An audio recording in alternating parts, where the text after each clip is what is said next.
At the University of Southern California, researchers have started a program that is aimed at developing virtual reality technology applications for assessing and rehabilitating cognitive/functional processes. These people have pointed their attention to persons with attention deficit hyperactivity disorders, or ADHD, traumatic brain injury, or TBI, and various neurodegenerative disorders, i.e. Alzheimer's disease, vascular dementia, etc. Researchers say that virtual environment, or VE, technology appears to provide specific assets for addressing these impairments that are not possible with existing methods.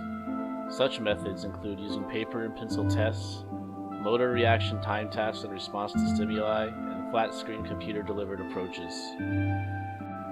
In a virtual environment delivered via a head-mounted display, a controlled stimulus environment with cognitive challenges can be presented, along with delivery of distracting auditory and visual stimuli precisely and with full control. Participants in the experiment were 15 ADHD-diagnosed children and 15 children in a non-diagnosed control group. They were recruited from local agencies in the LA area, and males aged 8 to 12 were tested in the VR scenario.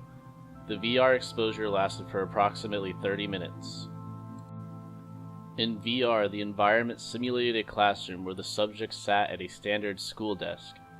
The environment around the subject contains 3 rows of desks, a teacher's desk in front, a blackboard across the front wall, a female virtual teacher between the desk and blackboard, a large window looking out onto a playground with buildings, vehicles, and people on the left wall, and a pair of doorways on each end of the right wall. The testing sequence was followed with 3 conditions, each lasting 10 minutes. The first 2 conditions tested basic visual stimulus challenges by showing a series of letters and making the subject press the button only after the letter X was preceded by an A.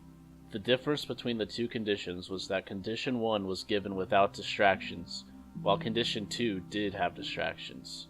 These distractions included pure visual or auditory distractors, such as ambient classroom sounds or a paper airplane flying directly across the subject's field of vision, or a mix between the two, such as a car rumbling outside.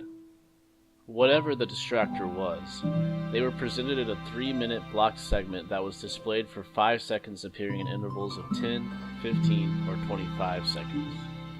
Condition 3 focused more on a more realistic, ecologically valid attention task that required both audio and visual attention processes.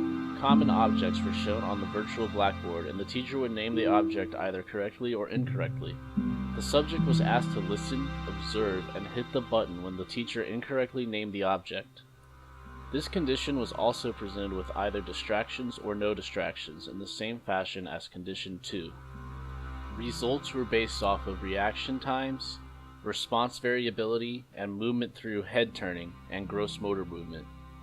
All subjects were able to read the letter stimuli on the board and report occurrences of distractions. None reported symptoms of cybersickness, and there was no hesitancy for using the head-mounted display. The researchers wanted to go more in-depth by improving upon their research.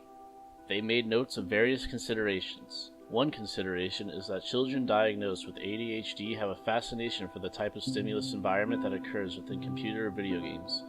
To find a solution to this, researchers would want to limit the stimulus variety in the design and emphasize longer testing periods through repetitive tasks coupled with distractions. The occurrence of pure attention versus pure hyperactive versus mixed subtypes may be better assessed in a VE where, in addition to cognitive performance, motor activity levels can be recorded via the position tracking system. Overall, the researchers seem to have hope for the improvement of neuropsychological assessment by combining VR technology with traditional methods. A more precise form of measuring attention performance using VEs modeled after real-life settings should, in theory, provide better predictions and training of performance in the real world.